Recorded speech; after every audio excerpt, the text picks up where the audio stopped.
تیری عظمتوں سے ہوں بے خبر، یہ میری نظر کا قصور ہے۔ أعوذ بالله من الشيطان الرجيم، بسم الله الرحمن الرحيم۔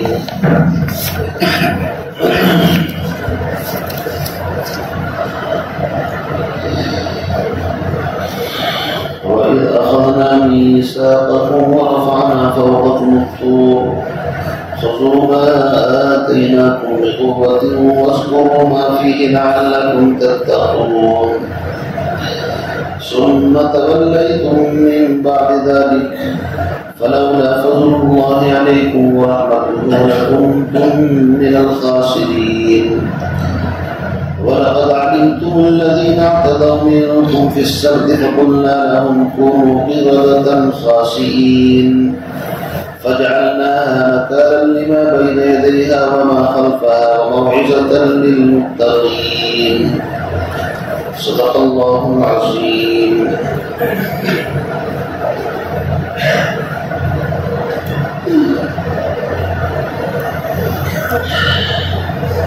وَإِذْ أَخَذْنَا مِيثَاقَكُمْ وَرَفَعْنَا فَوْقَكُمُ الطُّورَ، اور وہ وقت بھی قابل ذکر ہے، اس وقت کو یاد کیجئے جب أَخَذْنَا مِيثَاقَكُمْ، ہم نے تم سے پختہ عہد لیا۔ میثاق کہتے ہیں اس عہد کو جو پختہ طریقے سے، مؤکد طریقے سے کسی سے لیا جائے، اس کو میثاق بولتے ہیں۔ وَرَفَعْنَا فَوْقَكُمُ الطُّورَ، اور ہم نے تمہارے سروں پر طور پہاڑ کو اٹھا دیا۔ سورۃ الاعراف کے اندر آئے گا وَإِذْ نَتَقْنَا الْجَبَلَ فَوْقَهُمْ كَأَنَّهُ ظُلَّةٌ وَظَنُّوا أَنَّهُ وَاقِعٌ بِهِمْ۔ نطق ينطق کے معنی آتے ہیں اکھاڑنا، یعنی فرشتے نے جبریل علیہ السلام نے پورے پہاڑ کو اٹھایا اور اٹھا کر کے سروں پر معلق کر دیا، جیسے چھتری ہوتی ہے اس طرح۔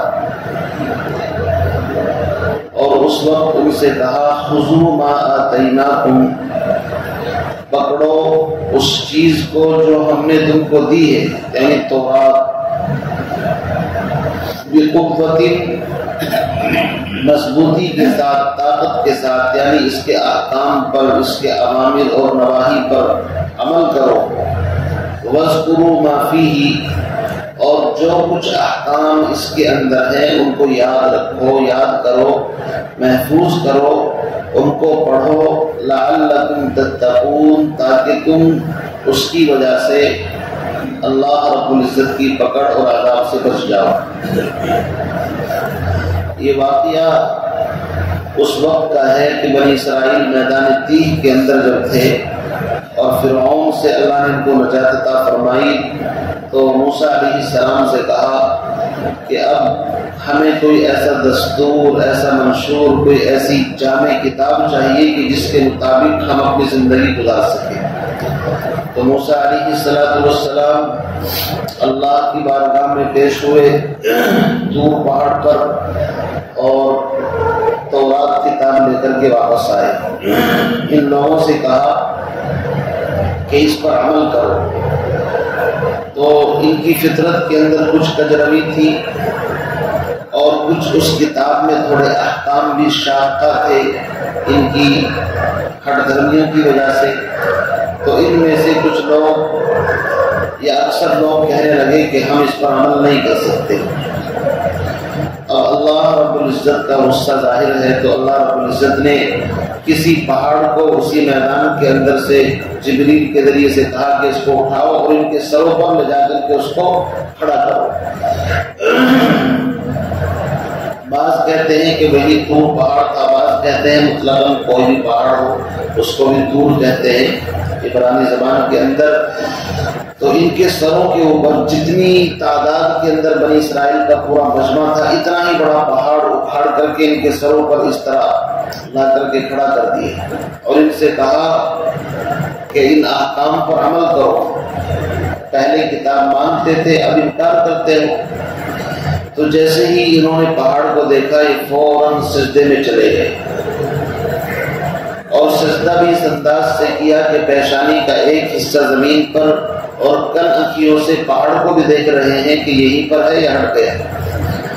چنانچہ اللہ رب العزت نے موسیٰ علیہ السلام کی دعا سے فضل فرمایا، وہ پہاڑ ان کے سروں پر سے ہٹا اور مضبوطی کے ساتھ ان کو حکم دیا کہ قرآن مطلب اس کی تورات کی تعلیم کو، اس کے احکامات پر عمل کرو. تو یہ کہتے ہیں کہ سب سے بہترین سجدہ ہمارا وہی تھا جس کی وجہ سے ہماری توبہ قبول ہوئی. چنانچہ آج بھی اگر سجدہ کرتے ہیں تو پیشانی کے ایک حصے پر، اس کی یادگار کے طور پر. تو فرمایا ثم تولیتم من بعد ذلک، پھر اس واقعے کے گزر جانے کے بعد تم لوگوں نے پھر اعراض کیا، پھر نافرمانی شروع کر دی.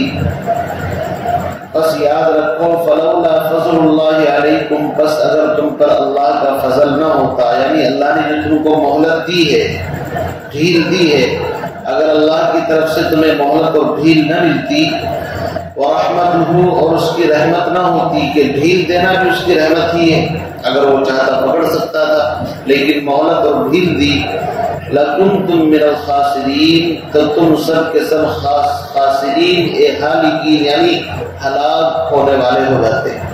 اب تک سب مر گئے ہوتے، کہانی ختم ہو گئی ہوتی. بعض فرماتے ہیں کہ اس سے خطاب حضور اکرم صلی اللہ علیہ وسلم کے زمانے کے یہود کو ہے کہ دیکھو تم پر اللہ نے فضل فرمایا تمہارے بڑوں پر، کہ جس کی وجہ سے آج تم سلامت ہو، ورنہ اگر وہ ہلاک ہو جاتے تو پھر تم کہاں سے پیدا ہوتے، تم تو انہیں کی اولاد ہو.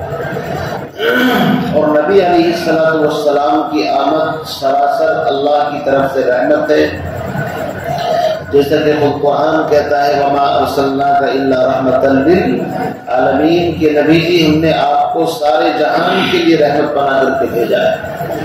تو نبی کی رحمت یہ ہے کہ آپ کی آمد کی وجہ سے اب عمومی عذاب سے امتیں بچ گئی، ورنہ تو پہلے یہ ہوتا تھا نافرمانی کی تو اللہ کی پکڑ اور عذاب عام آتا تھا جس سے ساری کی ساری قومیں ہلاک ہو جاتی. تو ایک واقعہ تو یہ ہوا. دوسرا ایک واقعہ اور یہاں پر بیان فرمایا وَلَقَدْ عَلِمْتُمُ الَّذِينَ اعْتَدَوْا مِنْكُمْ، اور اے اہل کتاب تم تو جانتے ہی ہو. جاننا اور ایک ہے پہچاننا. علمتم کے معنی یہاں پر عرفتم، کہ تم اچھی طریقے سے پہچانتے ہو، خوب اچھی طریقے سے جانتے ہو ان لوگوں کو. وَلَقَدْ عَلِمْتُمُ الَّذِينَ اعْتَدَوْا مِنْكُمْ، کہ تم میں سے جنہوں نے زیادتی کی فی السبت، ہفتے کے دن کے بارے میں. وہ زیادتی کیا تھی یہاں پر اس کی تفصیل نہیں. القرآن یفسر بعضہ بعضا، قرآن پاک بعض جگہ اگر کسی واقعے کو اجمالاً بیان کرتا ہے تو کہیں نہ کہیں اس کو تفصیل اور وضاحت بھی کر دیتا ہے. چنانچہ سورۃ الاعراف کے اندر پورا تفصیلی واقعہ ہے. وَاسْأَلْهُمْ عَنِ الْقَرْيَةِ الَّتِي كَانَتْ حَاضِرَةَ الْبَحْرِ إِذْ يَعْدُونَ فِي السَّبْتِ إِذْ تَأْتِيهِمْ حِيتَانُهُم يَوْمَ سَبْتِهِمْ شُرَّعًا وَيَوْمَ لَا يَسْبِتُونَ لَا تَأْتِيهِمْ كَذَلِكَ.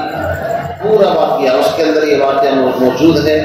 تفصیل سے انشاءاللہ وہیں پر آئے گا، لیکن اس کا خلاصہ آپ کو سنا دیتا ہوں.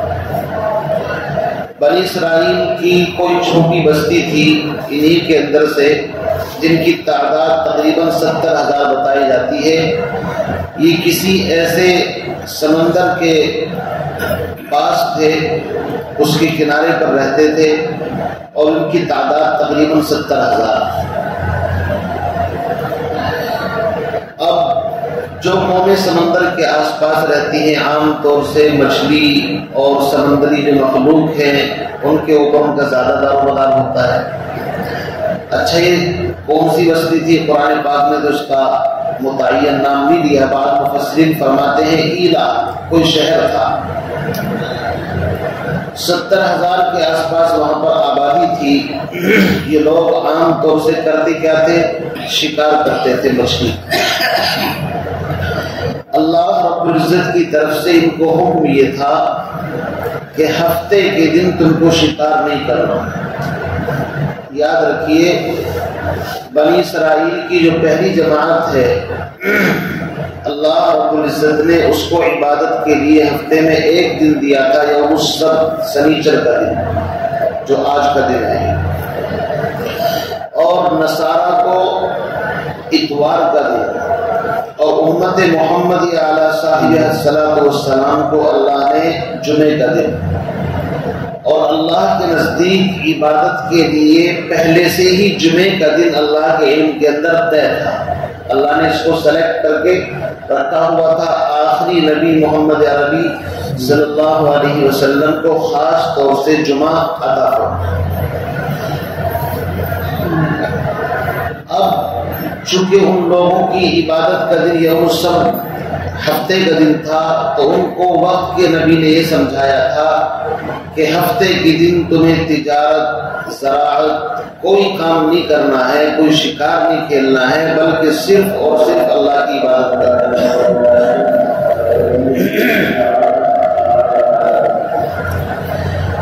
چنانچہ یہ لوگ کچھ دن تو اس پر عمل کرتے رہے، پھر صورتحال یہ ہوئی کہ باقی دنوں میں جب یہ مچھلی پکڑتے تھے، اللہ کی طرف سے ایک عجیب امتحان یہ ہوا کہ باقی دنوں میں مچھلیاں کم آتی تھی پانی کے اوپر، تو ان میں جو شکاری قسم کے تھے وہ دیکھتے تھے کہ ہفتے کے دن مچھلیاں اوپر تیرتی رہتی ہیں۔ چونکہ اللہ کی طرف سے ایک نظام ہے، ہم نے دیکھا ہے اب سے 10-5 سال پہلے آس پاس کے اندر ہرن، نیل گائے اور مور، بڑے بڑے پرندے ایسے ہی پھرتے رہتے تھے۔ کیوں؟ اس زمانے کے اندر کھیتی باڑی باغات عام تھے، اتنی وہ نہیں تھی، لیکن اس کے بعد جب سے پھر یہ موبائل ٹاور لگے اور اس کے بعد سے پھر نئے نئے طریقے مطلب شکار کے ایجاد ہو گئے، تو وہ بھی وحشت کے اندر آ کر کے انہوں نے بھی چھپنا شروع کر دیا۔ ایک فطری بات ہوتی ہے۔ تو مچھلیاں ہفتے کے دن پانی کی سطح پر زیادہ آتی تھی۔ اب انہوں نے کیا سوچا کہ بھائی یار ہفتے کے دن تو منع کیا ہے، لیکن کریں کیسے؟ باقی دنوں میں مچھلی کم آتی ہے اور ہفتے کے دن زیادہ آتی ہے۔ تو انہوں نے ایک ہیلا، ایک بہانہ نکالا کہ سانپ بھی مر جائے اپنے حساب سے اور لاٹھی بھی سلامت رہے۔ انہوں نے یہ کیا کہ اس سمندر کے پاس میں چھوٹی چھوٹی نالیاں بنا کر کے کچھ فاصلے پر تالاب کی شکل میں گڈھے کھود دیے، اور مقصد یہ تھا کہ جب سنیچر کے روز پانی پر مچھلیاں آئیں گی تو اس نالی کے ذریعے سے، اس گول کے ذریعے سے ہوتی ہوئی اس تالاب میں آئیں گی اور بیچ میں پھر راستہ بند کر دیں گے، واپس نہ جا سکے۔ بعض کہتے ہیں کہ انہوں نے جو کانٹے اور جال تھے وہ پہلے دن ڈال دیتے تھے اور پورا ہفتے کے دن وہ جال وال پڑے رہتے ان کے کانٹے، اور پھر اتوار کے دن اس کو کھینچ لیتے تھے۔ تو اس طریقے سے ان لوگوں نے ہیلا بہانہ بنانا شروع کر دی، گویا کہ اللہ کے حکم کا مذاق اڑانا بھی ہے اور اللہ رب العزت کے حکم کے اندر قطر بیونت بھی ہے۔ یاد رکھیے آج بھی بہت سے لوگ یہ چاہتے ہیں کہ ہمارے لیے شریعت کے اندر گنجائش نکل آئے، چنانچہ وہ سود کو انٹرسٹ کا نام دے دیتے ہیں، کچھ اور نام دے دیتے ہیں، اس کو اپنے لیے جائز کر لیا۔ شراب کے نام تبدیل کر کر کے بہت سے شراب بھی پیتے ہیں کہ بھائی نہیں یہ تو وہ ہے، کیا بتاتے ہیں اس کو، بیئر اور فلانا یہ وہ۔ تو نام بدلنے سے کسی چیز کی حقیقت نہیں بدلتی۔ جب انہوں نے اس طریقے سے زیادتی شروع کر دی تو اس بستی کے اندر 3 جماعتیں ہو گئی۔ ایک جماعت تو وہ تھی جو نہ شکار کرتی تھی بلکہ لوگوں کو سمجھاتی بھی تھی، خود بھی شکار نہیں کرتے تھے وہ ہفتے کے دن، اور جو کرتے تھے ان کو سمجھاتے بھی تھے کہ ایسا مت کرو۔ ایک جماعت تو وہ تھی۔ ایک جماعت وہ تھی کہ جو شکار نہیں کرتی تھی لیکن کسی کو سمجھاتی بھی نہیں تھی، اپنا الگ تھلگ رہتے تھے، بھائی ہمیں کسی سے کوئی ٹینشن نہیں ہے، ہم خود نہیں کرتے، کوئی کرے یا نہ کرے ہمیں کیا پتا۔ اور تیسری جماعت وہ تھی جو شکار کرتی بھی تھی اور منع کرنے کا تو کوئی سوال ہی پیدا نہیں ہوتا، وہ تو خود مبتلا تھے اس کے اندر۔ تو پہلی جماعت ان کو جو سمجھاتی تھی تو یہ دوسری جماعت جو خود شکار سے رکے ہوئے تھے لیکن نہیں سمجھاتے تھے، انہوں نے کہا ارے کیوں ان سے جھک مارتے ہو، بھی نہیں مانتے۔ آدمی کا مزاج ہوتا ہے، ان کو اتنے دن ہو گئے سمجھاتے ہوئے، جھک مارنے سے کیا فائدہ؟ تو قرآن پاک کی سورۃ الاعراف کے اندر آئے گا، انہوں نے کہا قالوا معذرۃ الی ربکم ولعلہم یتقون، ہم چاہتے ہیں تاکہ اپنے رب کے سامنے سرخرو ہو جائیں کہ الہی ہم نے ان کو سمجھانے کی کوشش کی تھی، معذرت تو کر لیں گے کم سے کم اپنے رب کے یہاں، اور ہو سکتا ہے کہ سمجھانے سے ان کو فائدہ بھی ہو جائے۔ خیر اسی طرح زندگی گزرتی رہی، یہاں تک کہ جب یہ نافرمانی حد سے بڑھی اور ان کو خوف ہوا کہ کہیں نہ کہیں پکڑ ضرور آئے گی، تو انہوں نے بستی کو اس طریقے سے ڈیوائیڈ کر لیا، جو نافرمان تھے وہ ایک طرف اور جو فرما بردار تھے وہ ایک طرف۔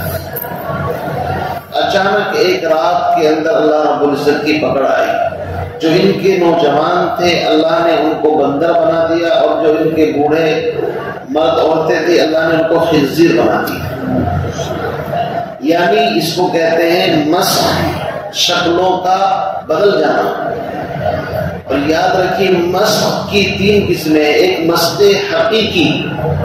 مسخ حقیقی کا مطلب یہ ہوتا ہے اس کی شکل و صورت، اصل ماہیت سب چیز بدل جائے، جیسے کہ مثال کے طور پر ہے انسان لیکن پتھر بن جائے، لکڑی بن جائے، اس کو مسخ حقیقی کہتے ہیں کہ شکل بھی بدل گئی اور تمام چیزیں بدل گئی۔ ایک ہوتا ہے مسخ صوری، یعنی شکل اور صورت کے اعتبار سے۔ کیا مطلب؟ جس طریقے سے ان کی شکل اور صورت اللہ رب العزت نے خنزیر اور بندر کی بنا دی، لیکن اندر سے وہ انسانوں کی طرح تھے۔ لکھا ہے کہ جب صبح ہوئی 9-10 بجے تک کوئی ادھر سے آواز نہیں آئی تو یہ لوگ دیکھ رہے ہوا کیا ہے، گھروں کے اندر جب جا کر کے جھانک کر کے دیکھا تو کوئی خنزیر ہے، کوئی بندر ہے، کوئی بھی انسان نہیں وہاں پر، اور یہ دیکھ کر کے روتے تھے، پہچانتے تھے۔ انہوں نے کہا کہ ہم نے تم کو سمجھایا نہیں تھا؟ تو اشارے سے کہتے تھے کہ ہاں تم نے ہم کو سمجھایا تھا، لیکن اب پچھتاوے سے کیا ہوا، جب چڑیا چھپ گئی کہ تب کوئی فائدہ نہیں، اللہ کا عذاب آ چکا۔ اچھا پھر ایک سوال یہ ہے کہ موجودہ زمانے کے اندر جو خنزیر اور بندر ہے کہ یا انہی کی نسل سے ہیں؟ تو یاد رکھیے جب کسی قوم پر عذاب آتا ہے تو پھر اس کی آگے نسل نہیں چلتی۔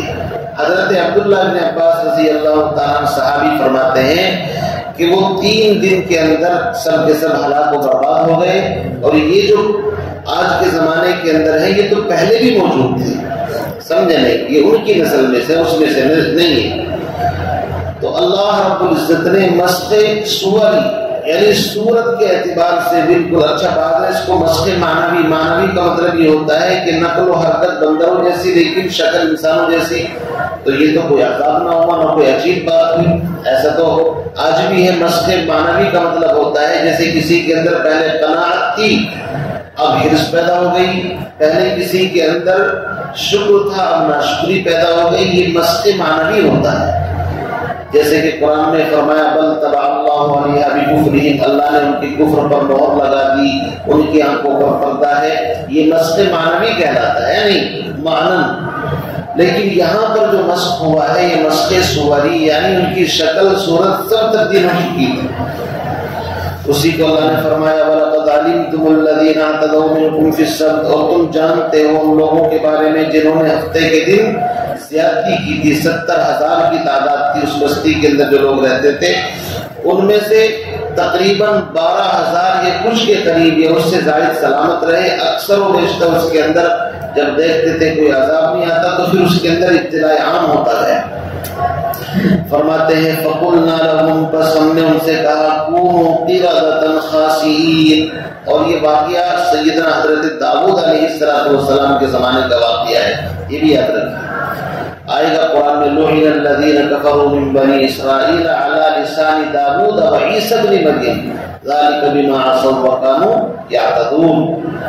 تو حضرت داؤد علیہ السلام کے زمانے کے اندر اس وقت کا یہ واقعہ ہے، کوئی خاص بستی تھی جس کے اندر تقریباً 70 یا اس سے کچھ زائد کی تعداد میں لوگ رہتے تھے شہر ایلا کے آس پاس سمندر کے کنارے. فرمایا ہم نے ان سے کہا کونوا قردۃ خاسئین، تم ذلیل بندر بن جاؤ. چنانچہ اللہ کی طرف سے رات کے وقت آواز آئی کہ یا اہل القریہ کونوا قردۃ والخنازیر، کہ تم بندر اور خنزیر بن جاؤ. بس اس ندا کے سنتے ہی ان کی شکلیں تبدیل ہو گئی. اللہ تعالیٰ سے دعا فرمائے ہم تمام کی حفاظت فرمائے. اس امت کے بارے میں بھی قیامت کے قریب لکھا ہے مسخ بھی ہوگا اور فسخ بھی ہوگا. یاد رکھیے ترمذی شریف کی حدیث میں ایک لشکر نکلے گا خانہ کعبہ پر چڑھائی کے لیے، تو اس لشکر کے بارے میں آتا ہے کہ وہ زمین کے اندر دھسے گا، سمجھے نہیں، وہاں پر چڑھائی نہیں کر سکے گا.